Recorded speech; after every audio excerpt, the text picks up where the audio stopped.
Hello students, नमस्कार। समर्पण coaching में आप सभी का स्वागत है। लास्ट लेक्चर में हमने एसिड डेरिवेटिव जो होते हैं उनकी कुछ रिएक्शंस पढ़ी थी ग्रिग्नार्ड रीजन के साथ में, और आज अगली रिएक्शन पढ़ने वाले जिसका नाम है हाइड्रोलिसिस। तो सेकंड रिएक्शन लगाते हैं हाइड्रोलिसिस।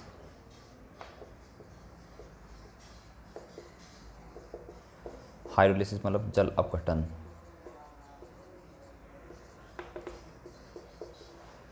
ये कोई आपने एसिड डेरिवेटिव लिया, अम्ल व्युत्पन्न ले लिया कोई, ठीक है, और इसकी रिएक्शन जो है आपको पता है एसिड डेरिवेटिव के अंदर भी जो है एसिड क्लोराइड, एनहाइड्राइड और एस्टर लेते हैं। जो अमाइड होता है उसकी रिएक्शन जनरली इस तरह से रिएक्शन है, जो इसकी न्यूक्लियोफिलिक रिएक्शन जो पढ़ रहे हैं वो नहीं होती है।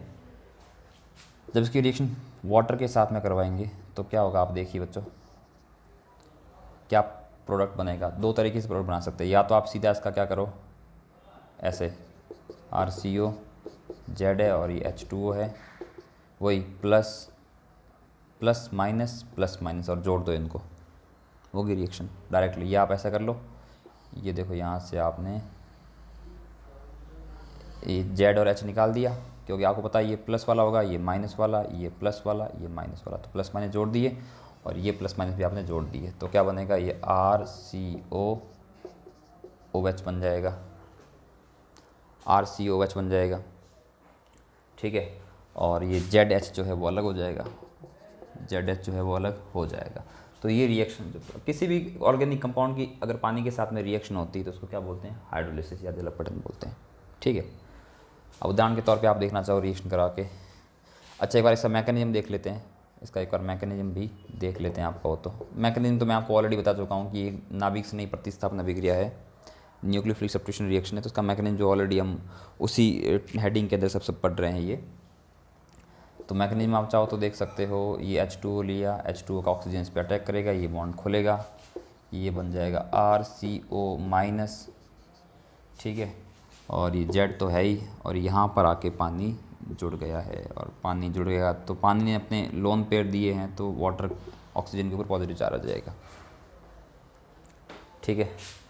अब वही ये बॉन्ड वापस आएगा, फिर से बनेगा, तो यहाँ से जेड जो है वो एलिमिनेट हो जाएगा, जेड यहाँ से निकल जाएगा, तो ये हो जाएगा RCO, ये जो है OH2 अभी भी पड़ा है, और जेड यहाँ से जा चुका है जेड नेगेटिव के रूप में। अभी जेड नेगेटिव जो है वहाँ पर जो पानी के पास में जो O के पास में एक एक्स्ट्रा हाइड्रोजन पड़ा है, एक एक्स्ट्रा H+ पड़ा है, उसको निकाल के लेगा ताकि इसके ऊपर जो प्लस चार्ज है वो भी हट जाए। तो यहाँ से एक H+ है वो ले लेगा, तो ये बन जाएगा RCOOH, और Z और H जो है यहाँ से जुड़ जाएगा तो ZH बन जाएगा। तो आप देख लो यही प्रोडक्ट है, ये वाले और ये वाले सेम ही हैं। तो ये इसकी पूरी मैकेनिज्म की कहानी है, और वो डायरेक्ट तरीका बल्कि आसान रहेगा। डायरेक्ट तरीके में आप क्या करना, H2O को ऐसे लिख देना और यहाँ से निकाल देना, बस हो गया। ये Z और H अलग कर देना, और बाकी ये RCO और OH जोड़ के ये RCOOH बना देना, तो ये इसकी हाइड्रोलिसिस रिएक्शन होती है, ठीक है। अब एग्जांपल लेके देखिए एक बार ज़रा बच्चों, एग्जांपल लेके देखा जाए तो एक बात और, ये जो हाइड्रोलिसिस रिएक्शन कर रहे हो ये पानी जो है उतना अच्छा न्यूक्लियोफाइल होता नहीं है, तो कई बार जो है उसके साथ में थोड़ा सा एसिड या बेस ले लेते हैं, ठीक है।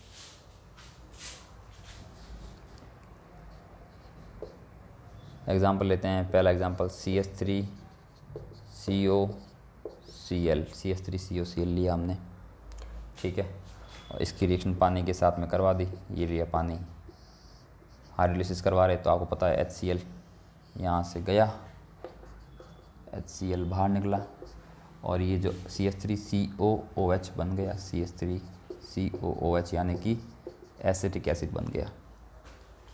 अब बच्चों जिस किसी भी रिएक्शन में HCl निकलने वाला होता है, तो HCl को आपको पता है बहुत ही महंगा कंपाउंड होता है, बहुत ही इंपॉर्टेंट कंपाउंड होता है, तो ऐसे उसको यूँ ही उड़ना ना दे। HCl वैसे गैस होती है, तो इस रिएक्शन में HCl गैस निकल जाएगी, उड़ जाएगी। तो अगर आप चाहते हो कि गैस उड़े नहीं, उसको वहाँ पे आप रोक लो, कंट्रोल कर लो, एब्जॉर्ब कर लो, तो आप क्या करना, उसमें थोड़ा सा पिरिडीन ले लेना। पिरिडीन एक बेस होता है, एक बेसिक कंपाउंड होता है, हेटेरोसाइक्लिक कंपाउंड होता है। वो पिरिडीन क्या करता है, जो HCl बनती है उसको सोख लेता है, ठीक है ना। ये यहाँ पर कैटलिस्ट नहीं है, कोई उत्प्रेरक नहीं है, यहाँ पर ये जो है HCl को सोखने के लिए लिया गया है। तो ये इट HCl, है ना। ये आप यूँ समझना कि जिस किसी भी ऑर्गेनिक रिएक्शन के अंदर अगर यहाँ पर pyridine लिखा हुआ है तो आप समझ लेना उस pyridine को HCl को सोखने के लिए, एब्जॉर्ब करने के लिए लिया गया होगा। मान के चलिए कुछ एक रिएक्शन में लिखा होता है ये, तो उसका मतलब वही होता है। तो अगर pyridine ले लोगे ना तो फिर उड़ेगी नहीं, तो इसकी तीर जो थी ना, तीर का मतलब होता है उड़ना, अभी उड़ेगी नहीं, ये यहाँ पर रुक जाएगी। HCl जो है वो pyridine के साथ में pyridinium क्लोराइड के रूप में रुक जाएगी। चलिए, इसमें मैंने कहा था कि वैसे पानी के साथ में डायरेक्टली रिएक्शन नहीं होती, थोड़ा सा एसिड या बेस लेना पड़ता है, लेकिन ये जो एसिड क्लोराइड है CH3COCl, इसके लिए कोई ज़रूरत नहीं कैटलिस्ट की, क्योंकि ये तो बहुत रिएक्टिव है। आपने रिएक्टिविटी ऑर्डर पढ़ा था, उसमें आपने देखा था ये सबसे ज़्यादा रिएक्टिव होता है। तो इसके लिए किसी भी एक्सटर्नल कैटलिस्ट की, किसी बाह्य उत्प्रेरक की आवश्यकता नहीं होती है। फिर हम करवाते रिएक्शन एसिड एनहाइड्राइड के साथ में CH3CO और CH3, और यहाँ पे पानी लिया आपने, ठीक है। अभी ये इतना रिएक्टिव है नहीं, आपको पता, थोड़ा कम रिएक्टिव है, तो इसके लिए थोड़ा सा आप चाहो तो एसिड वगैरह कैटलिस्ट के तौर पे उत्प्रेरक ले सकते हो। एसिड या बेस ले सकते हो, जनरली एसिड लेते हैं। वही है, यहाँ से बॉन्ड तोड़ना, एक पे प्लस एक पे माइनस, ये बॉन्ड तोड़ना, एक पे प्लस और एक पे माइनस। अब आप प्लस माइनस को एक्सचेंज कर लो, तो जो है ये बन जाएगा CH3, है ना, CH3CO, और इस पॉजिटिव के साथ में कौन आ जाएगा, नेगेटिव, तो CH3COOH। और ये जो इधर से ये जो वाला भाग टूटेगा CH3COO माइनस, इस O माइनस के साथ में कौन आएगा, H आएगा, तो ये भी CH3COOH बन जाएगा, तो वो भी एसिटिक एसिड का मॉलिक्यूल बन जाएगा। तो दोनों मॉलिक्यूल यहाँ पर एसिटिक एसिड के बन जाएंगे, ठीक है। ये एसिटिक एनहाइड्राइड है, एसिटिक एनहाइड्राइड है ये वाटर है, और ये बन गया एसिटिक एसिड। ये तो रिएक्शन आपने पढ़ी थी जब आपने एसिटिक एनहाइड्राइड को बनाया था, तो आपने देखा था क्या कर रहे थे आप, एसिटिक एसिड के दो मॉलिक्यूल ले रहे थे, उनमें से वाटर निकाल रहे थे। वाटर निकालने के लिए कोई डिहाइड्रेटिंग एजेंट ले रहे थे आप, डिहाइड्रेटिंग एजेंट के अंदर आप ले रहे थे कंसनट्रेटेड H2SO4 या ले रहे थे P2O5, तो ये रिएक्शन हो रही थी। और अगर आप रिएक्शन को उल्टा कर लोगे, मतलब कि एनहाइड्राइड बन रहा है उसमें वापस पानी डाल लोगे, तो वापस एसिटिक एसिड बन जाएगा। तो ये एक टाइप की रिवर्सिबल रिएक्शन हो गई है। नंबर 3 रिएक्शन काफ़ी इंपॉर्टेंट है, एस्टर की रिएक्शन पढ़ेंगे। एस्टर लिया हमने एस्टर ले लिया RCOOR, ये भी R ये भी R, तो इसको क्यों ना R डैश कर ले, ठीक है। ज़रूरी नहीं दोनों R सेम भी हो सकते हैं, अलग भी हो सकते हैं, ठीक है। अब इसकी रिएक्शन पानी के साथ में करवाएंगे, तो वही ये पॉजिटिव ये नेगेटिव, ये पॉजिटिव ये नेगेटिव, तो ये पॉजिटिव और ये नेगेटिव जोड़ दो, ठीक है। ये पॉजिटिव नेगेटिव हम जोड़ दिया, और ये बाकी वाला भाग जो है इसको जोड़ देंगे, तो हो जाएगा RCO, ये पूरा तो चला गया RCOOH, RCOOH, और साथ में क्या बनेगा ROH, और R भी R डैश वाला है। तो ये एस्टर था, एस्टर का जल अपघटन किया, हाइड्रोलिसिस किया, तो हमें मिल गया कार्बोक्सिलिक एसिड और अल्कोहल मिल गया है। तो कोई आपसे पूछ ले कि एस्टर के हाइड्रोलिसिस से क्या मिलता है, तो ये मिलता है कार्बोक्सिलिक एसिड और एस्टर। अब इस रिएक्शन के लिए कैटलिस्ट की आवश्यकता होती है, क्योंकि ये इतना ज़्यादा रिएक्टिव होता नहीं है, ठीक है। तो एसिड भी ले सकते हैं कैटलिस्ट के तौर पे, या हो सकता है आप क्या करो, ये पूरी रिएक्शन जो है वो बेसिक मीडियम में करवा दो, तो बेस भी ले सकते हैं कैटलिस्ट के तौर पे, ठीक है। बेस लेंगे अगर, तो फिर आपको मैंने एक बार बताया था शायद किसी लेक्चर में, कि जब कोई रिएक्शन बेसिक मीडियम करवाते हैं, क्षारीय माध्यम में करवाते हैं, तो उसके अंदर अगर एसिड बन रहा है, तो एसिड का जो H+ उसको हटा देना आप। तो देखो आपको पता है यहाँ पर जो एसिड बनेगा, ये अगर बेसिक मीडियम में रिएक्शन कराओगे तो RCOOH नहीं बनेगा, इस H को हटा देना पीछे वाले को, तो ये RCOO- ही रखना आप इसको। बाकी अल्कोहल है वो तो ऐसा ही रहेगा R-OH, ठीक है। तो आप कहोगे फिर ये नेगेटिव के साथ में क्या आएगा, तो इस OH- के साथ में जो भी था, जैसे NaOH लिया होगा आपने या KOH लिया होगा, खाली OH- तो कुछ होता नहीं है, वो NaOH या KOH के रूप में होता है, तो जो भी यहाँ पॉजिटिव था वो उसको यहाँ पर ले आना, ठीक है। तो ये एसिड का जो हाइड्रोलिसिस है ये अम्लीय माध्यम है, और यहाँ पर ये जो हाइड्रोलिसिस है, ये जो एस्टर का हाइड्रोलिसिस है ये क्षारीय माध्यम है, बेसिक मीडियम है। और बेसिक मीडियम में जो एस्टर का जो हाइड्रोलिसिस होता है, जो एस्टर का जल अपघटन होता है, उसको एक नाम देते हैं, उसको बोलते हैं सेपोनिफिकेशन, ये जो नीचे वाली रिएक्शन है, ठीक है, आप चाहो तो इसको पूरा यहाँ लिख देना, ठीक है, रिएक्टेंट को। ये नीचे वाली रिएक्शन जो है इसको बोलते हैं सैपोनिफिकेशन। सैपोनिफिकेशन, ठीक है। हिंदी में लिखते हैं इस रिएक्शन को साबुनीकरण। सैपोनिफिकेशन का मतलब होता है साबुनीकरण, मतलब कि साबुन बनाने में ये रिएक्शन काम में आते हैं, ठीक है। साबुन बना के देखते हैं कैसे काम आती है, पता करते हैं। यहाँ तक आप नोट कीजिए।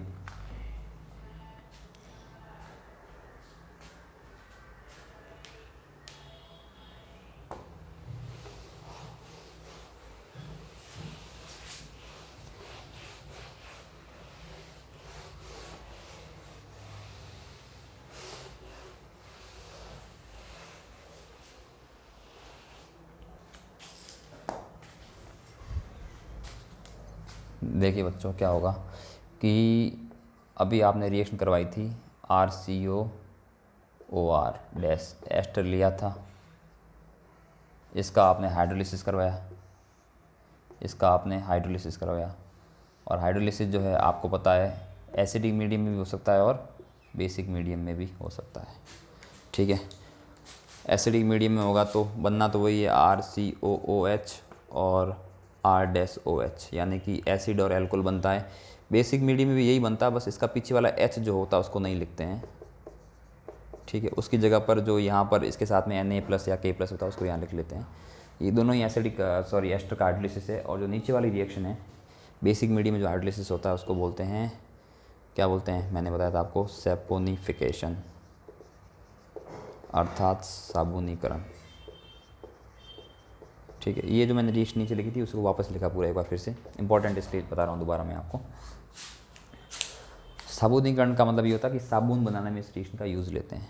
कैसे लेते हैं ज़रा देखते हैं। साबुन बनाने के लिए क्या करते हैं, अगर आपने कभी साबुन बनाने के बारे में जानकारी प्राप्त की हो, या कई घरों में भी साबुन बनाए जाते हैं, कपड़े धोने वाले जो साबुन होते हैं उनकी बात कर रहा हूँ मैं, तो उसमें क्या करते हैं, तेल लेते हैं, ठीक है। तेल लेके उसको गर्म करते हैं, तेल को बहुत गर्म करेंगे, उसमें डाल देंगे कास्टिक सोडा। कास्टिक सोडा होता है NaOH, या कास्टिक सोडा अगर नहीं है तो आप उसमें कास्टिक पोटास भी डाल सकते हो जो होता है KOH, ठीक है। फिर से उसको रिएक्ट करवाएंगे, आपस में मिलाएंगे। मिलाने के बाद में जो है उसमें क्या करेंगे, बाद में रिएक्शन होगी और रिएक्शन के अंदर जो है आपका साबुन बन जाएगा। सिंपल सी रिएक्शन होती है, यही तो रिएक्शन है भाई। आपने क्या लिया, एस्टर लेते हैं कोई, एस्टर जो होते हैं बड़े बड़े कार्बन की चेन वाले एस्टर होते हैं, उन्हीं को तो ऑयल बोलते हैं, उन्हीं को तो आप तेल बोलते हो। तो उसके अंदर क्या डालते हैं, बेस डालते हैं, NaOH या KOH, पानी में घुला हुआ बेस डालते हैं, ठीक है ना। पानी के अंदर घुला हुआ बेस डालते हैं तो आपको जो है वो कार्बोक्सिलेट सॉल्ट और एल्कोहल बनता है, जिसमें कार्बोक्सिलेट सॉल्ट होता है वो साबुन की तरह काम करता है, ठीक है। मैं आपको बताता हूँ कैसे होता है रिएक्शन। जैसे ये कंपाउंड लिया आपने CH2O, CHO और CH2O, CO, CH2, यहाँ पर 14, ये CH3, CO, CH2, 14, CH3, CO, CH2, 14 और CH3। ये जो आपको खतरनाक सा कंपाउंड दिखाई दे रहा है, आप देखो इसमें COO ग्रुप है, देखो COO ग्रुप। CO ग्रुप होता है मतलब एस्टर है, ठीक है, ये एस्टर ग्रुप है ये। तो ये जो है आपका ऑयल जो होता है, तेल होता है, उसका फॉर्मूला है, ठीक है। पामेटिक एसिड बोलते हैं इसको।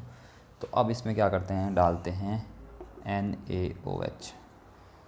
NaOH जो है उसको पानी के साथ में डाल देते हैं, H2O के साथ में, ठीक है। तो होगा क्या बच्चों, यही होगा। एस्टर के अंदर आप क्या कर रहे थे, ये वाला बॉन्ड ब्रेक कर रहे थे, किसके बीच में, C और O के बीच में। तो ये C और O का बीच वाला बॉन्ड जो है वो ब्रेक होगा, C और O के बीच वाला बॉन्ड। जब बॉन्ड ब्रेक कर रहे थे तो इसके साथ में तो लगा रहे थे आप OH, और इसके साथ में लगा रहे थे H, यही तो कर रहे थे, ठीक है। तो आप ऐसा करोगे, CH2 इसके साथ में H लगा दोगे, और इसके साथ में क्या लगा लोगे, OH लगा दोगे। भाई अब H2O के साथ में रिएक्शन करा रहे हो, NaOH है, इसके साथ में H2 भी तो है, तो H2 में H+ और OH- है, तो एक आपने H+ लगा दिया, यहाँ पर OH लगा लिया, H+ OH ऐसे तो कर रहे थे आप। यहाँ पर भी तो ये किया आपने, OH और H।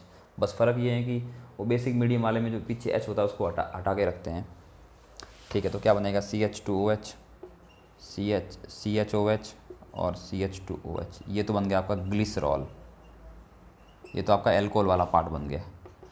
पीछे जो ये वाला भाग बचा आपका CH3 CH2 14 COOH, CH3 CH2 14 COOH, ठीक है। और ये भी ऐसा ही बनेगा और ये भी ऐसा बनेगा, मतलब तीनों मॉलिक्यूल एक जैसे बनेंगे। तो मैं यहाँ पर इसके आगे 3 लगा लेता हूँ। और आपको पता है रिएक्शन बेसिक मीडियम में हो रही, तो पीछे वाले H की जगह पर आप लगा देना Na, ठीक है। Na लगा दिया। इस कंपाउंड जो है ये वही कंपाउंड है RCOO माइनस, RCOO माइनस है, यहाँ माइनस के साथ में Na प्लस पड़ा है, ठीक है। तो इस कंपाउंड का नाम है सोडियम पामीटेट, सोडियम पामीटेट। और यही आपका क्या है, यही आपका है साबुन का फॉर्मूला, यही आपका साबुन बन के तैयार हो गया है, ठीक है। सोप बन के तैयार हो चुका है। साबुन ये कोई ऐसा वो नहीं बनता है, क्या बोलते हैं, रिन साबुन आता है या जो एक्सेल वाला आता है वो नहीं है। ये तो बिल्कुल सादा साबुन होता है, जैसे कि राठी साबुन आता है या ओसवाल साबुन, एकदम बड़े बड़े लट्ठे से आते हैं, उस प्रकार का साबुन है ये।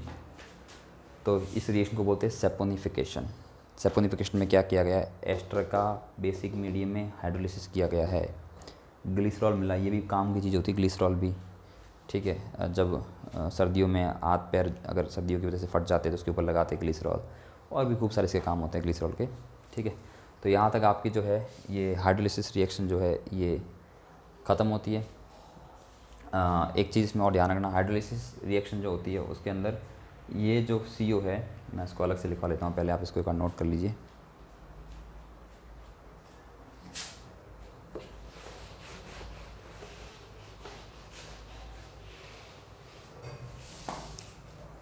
आप ये जो एस्टर ले रहे हो, एस्टर में यहाँ पर जो कार्बन है, यहाँ पर भी जो ये मतलब ये COO, इधर भी कार्बन का कोई ग्रुप होगा और इधर भी कार्बन का ग्रुप होगा। उस ग्रुप के साथ में कोई अगर इलेक्ट्रॉन विड्रॉइंग ग्रुप लगा हो और इधर भी इलेक्ट्रॉन विड्रॉइंग ग्रुप लगा हो, इलेक्ट्रॉन ग्राही समूह लगा हो, तो वो इलेक्ट्रॉन खींच के इसके ऊपर पॉजिटिव चार्ज बढ़ा देगा। पॉजिटिव चार्ज बढ़ा देगा तो फिर इसको अटैक करने में, पानी को इसके ऊपर अटैक करने में आसानी होगी, रेट ऑफ रिएक्शन बढ़ जाएगी। और यहाँ पर भी जो है इस O के साथ में भी अगर इलेक्ट्रॉन विड्रॉइंग ग्रुप लगा होगा तो ये जो यहाँ से बॉन्ड टूट के निकलेगा तो ये जो O पे जो नेगेटिव चार्ज रहेगा उसको भी ये खींच के स्टेबलाइज कर लेगा, स्थायी कर लेगा। तो कहने का मतलब है कि अगर एस्टर के अंदर जो इधर वाला पार्ट उधर वाला पार्ट में अगर इलेक्ट्रॉन विड्रॉइंग ग्रुप लगा हो तो रिएक्शन फास्ट होती है, ठीक है। इलेक्ट्रॉन ग्रुप लगाओ, इधर लगा हो या इधर लगाओ या दोनों साइड में इलेक्ट्रॉन विड्रॉइंग ग्रुप लगाओ तो रिएक्शन जो है एस्टर के जो हाइड्रोलिसिस वाली रिएक्शन है वो थोड़ी तेज़ हो जाती है, ठीक है। ये एक छोटा सा कंसेप्ट है, इस पर ज़्यादा सवाल नहीं आते वैसे, इसलिए इसको ज़्यादा महत्व देने की ज़रूरत है नहीं। तो यहाँ पर ये जो आपके एसिड डेरिवेटिव्स थे उनकी जो हाइड्रोलिसिस वाली रिएक्शन है और जो पूरा न्यूक्लियोफिलिक सब्स्टिट्यूशन रिएक्शन वाला पार्ट था वो ख़त्म हो गया। हमने इसके अंदर 2 रिएक्शन पढ़ी, एक तो ग्रिग्नार्ड रीजन के साथ में और एक पानी के साथ में।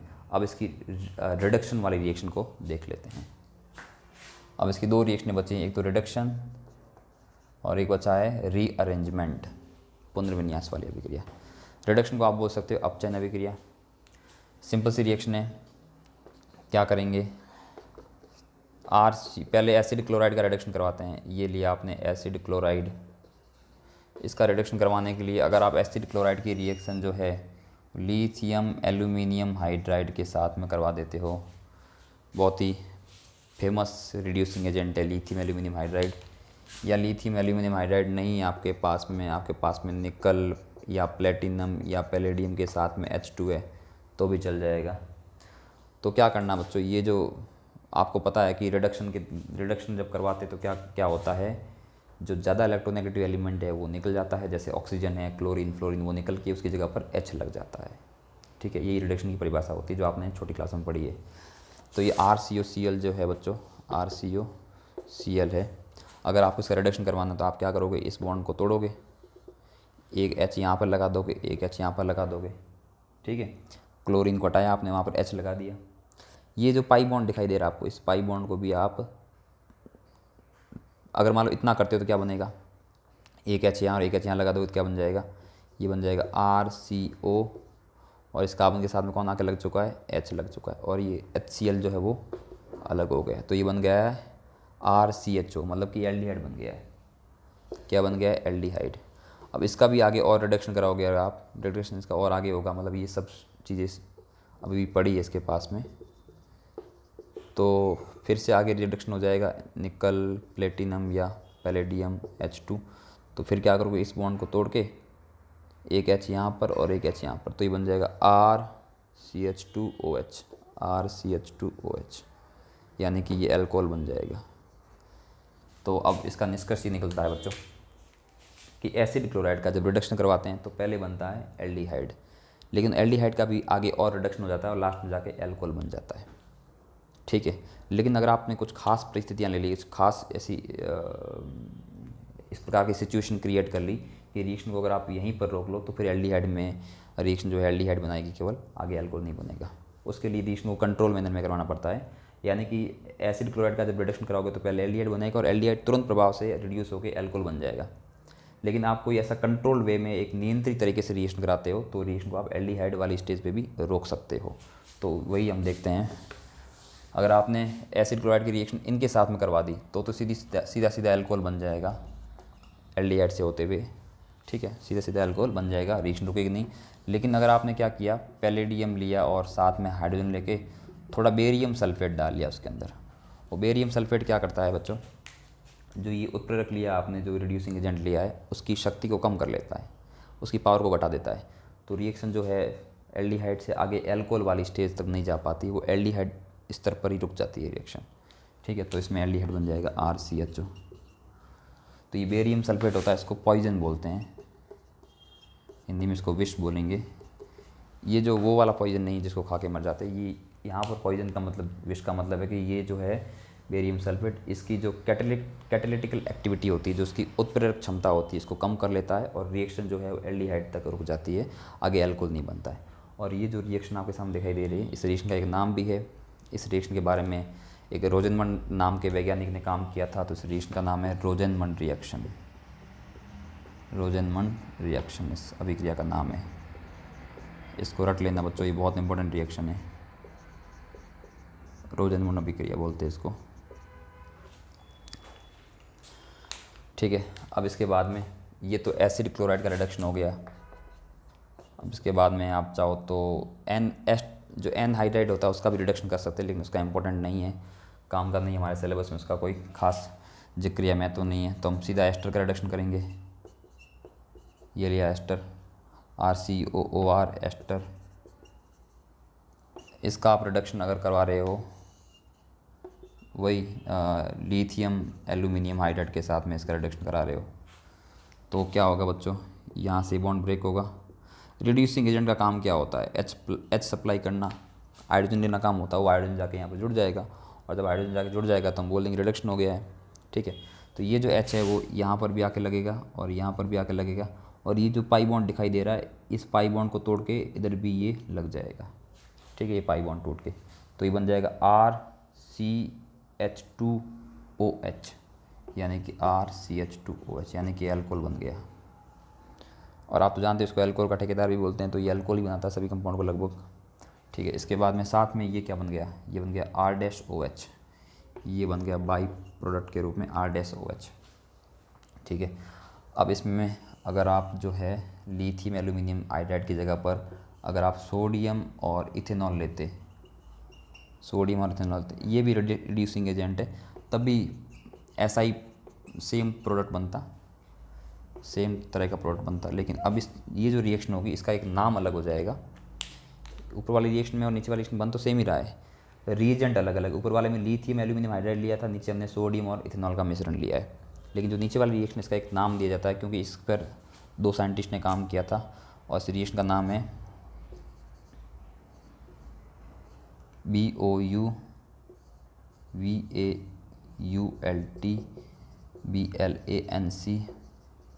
रिएक्शन। अब इसको पढ़ने में ऐसे लगता है कि ये बॉवियल्ट ब्लैंक रिएक्शन है, या रिडक्शन कर लेते हैं इसको, रिएक्शन की जगह पर रिडक्शन लिखो, रिएक्शन लिखो, कोई खास फर्क नहीं पड़ता है। इसको ऐसे लगता है कि बॉवियल्ट ब्लैंक रिडक्शन होगा, लेकिन इसका जो वास्तव में इसका प्रोनाउंसिएशन होता है, इसको बोला किस प्रकार जाता है, इसको बोलते हैं बूवो ब्लैंक रिडक्शन। हिंदी में और इंग्लिश दोनों में इसको ऐसे प्रकार से बोलते हैं। ये आपको पढ़ने में अलग लग रहा होगा, लेकिन इसको ऐसे प्रोनाउंस किया जाता है बूवो, और इसको बोलते हैं ब्लैंक, बूवो ब्लैंक अपचयन। ठीक है। ये रिएक्शन जो राजस्थान बोर्ड के जो 12th क्लास में उसमें है, CBSE में, नीट वगैरह में ये रिएक्शन नहीं पूछी जाती है, ठीक है। तो इसको आप चाहो तो नोट कर सकते हो। तो ये एस्टर का हाइड्रोलिसिस हो गया। अभी एस्टर की एक रिडक्शन हुआ है एस्टर का, ये एक रिडक्शन तो ये वाला हो गया और एक रिडक्शन ये वाला होगा। अभी इसकी 2 और रिडक्शन वाली रिएक्शनें बाकी है, तो उसको मैं ऊपर लिख लेता हूँ यहाँ पर।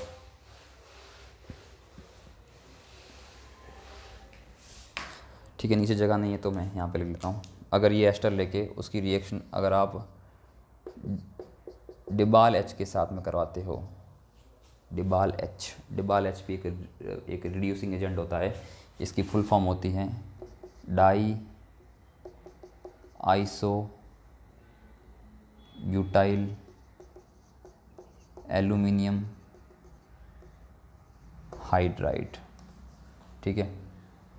डाई DIBA और ये LBC का लेते हैं साथ में, BAL और ये H, ठीक है ना, DIBALH डाइबल H या डिबाल H, इसका पूरा नाम होता है डाई आइसोब्यूटाइल एल्यूमिनियम हाइड्राइड। इसका स्ट्रक्चर ऐसा होता है, ये एल्यूमिनियम के साथ में हाइड्रोजन लगा लिया और 2 आइसोब्यूटाइल ग्रुप लगा दिए, आइसोब्यूटाइल ग्रुप ऐसा होता है। वो स्ट्रक्चर वगैरह ध्यान रखने की कोई ज़रूरत नहीं है। वैसे एल्यूमिनियम के हाइड्राइड जो होते हैं आपको पता है, भले एल्यूमिनियम लिथियम एल्यूमिनियम हाइड्राइड हो, भले इस प्रकार का हाइड्राइड हो, सब रिड्यूसिंग एजेंट की तरह काम करते हैं। तो ये रिड्यूसिंग एजेंट है। अगर आप एस्टर लोगे, है ना, ये एस्टर यहाँ पर मान लेना कि ये एस्टर है यहाँ पर, अगर इसकी रिएक्शन डिबल एच के साथ में कराओगे और कमरे के तापमान पे कराओगे, रूम टेम्परेचर पे करवाओगे, तो फिर इसमें भी वही बन जाएगा, अल्कोहल बन जाएगा RCH2OH, ठीक है। लेकिन अगर आपने रिएक्शन साथ में क्या बनेगा, साथ में वो R-OH बन जाता है। लेकिन अगर आप इसकी रिएक्शन जो है वो -78 डिग्री सेल्सियस पे कराते हो, -78 डिग्री सेल्सियस पे इसकी रिएक्शन कराते हो, तो ये जो है फिर एल्डिहाइड बना देता है। फिर वो क्या बना देता है, एल्डिहाइड का निर्माण कर लेता है। तो यहाँ पे बनेगा एल्डिहाइड, ऊपर बनता है अल्कोहल, ठीक है। तो इस तरह से ये रिएक्शन करवानी होती है आपको। एक बात और है, जो NCERT किताब है उन्होंने क्या किया कि NCERT राजस्थान बोर्ड में तो टेम्परेचर दिया हुआ है, -78 डिग्री दे रखा है, और साथ में उन्होंने यहाँ पर N-हेक्सेन भी लिखा है सॉल्वेंट के रूप में, विलायक के रूप में, जिसको याद रखना कोई ज़रूरी नहीं है। CBSE वालों ने NCERT के अंदर क्या कर रखा है, एक रिएक्शन दी हुई है ना, मतलब, और टेम्परेचर लिखा हुआ नहीं है, तापमान का मेंशन नहीं किया उन्होंने, तापमान का कोई जिक्र नहीं है, और उन्होंने एल्डिहाइड बनाया है। तो नीट के अंदर अगर सवाल आता है नीट में और वहाँ पर टेम्परेचर नहीं लिखा होता, तो आप इसी रिएक्शन को मानोगे, नीचे वाले रिएक्शन को, क्योंकि नीट का जो पेपर होता है वो NCERT बेस्ड होता है, ठीक है। तो इसको नोट कर लीजिए, यहाँ तक हो गया। अब लास्ट में बचा है हमारा अमाइड, उसका रिडक्शन पढ़ लेते हैं एक बार जल्दी जल्दी से।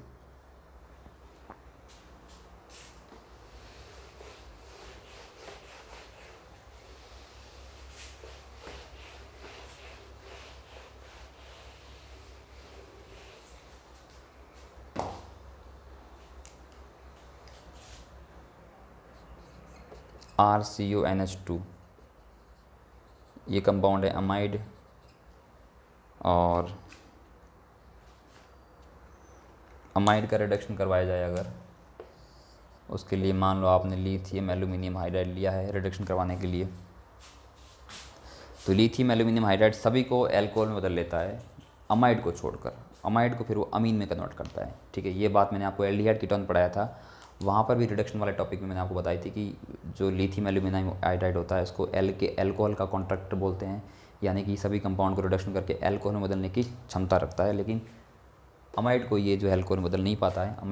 अमाइड के लिए क्या करेगा, ये एक H यहाँ पर लगा लेगा और मतलब इस O को हटा के 2 H यहाँ लगा देगा, ठीक है। इसमें ऐसे रिएक्शन हो जाएगी, ये ऑक्सीजन हट जाएगा यहाँ से और उसकी जगह पर जो 2 बॉन्ड जा रहे हैं उसकी जगह पर 2 हाइड्रोजन ला के रख लेता है। तो इस प्रकार से बन जाता है RCH2NH2, ठीक है। तो ये अमाइड था और ये एमीन बन गया है। NH2 ग्रुप जिसमें होता है उसको एमीन बोलते हैं, ठीक है। ये हो गया। अब अगर आप RCONH2 की एक इम्पॉर्टेंट रिएक्शन बता रहा हूँ मैं आपको, जिसमें 3-4 रिएक्शनें शामिल है। RCONH2 की रिएक्शन जो है अगर आप P2O5 के साथ में करवाते हो, फॉस्फोरस पेंटॉक्साइड बोलते हैं इसको, P2O5, उसके साथ में कराते हो, थोड़ी बहुत ईट भी आप चाहो तो दे सकते हो। तो ये P2O5 बच्चों है डिहाइड्रेटिंग एजेंट, निर्जलीकारक, पानी को निकालने वाला। तो तो इसमें से पानी निकाल लेगा। अब इसमें पानी नज़र आ रहा है क्या आपको?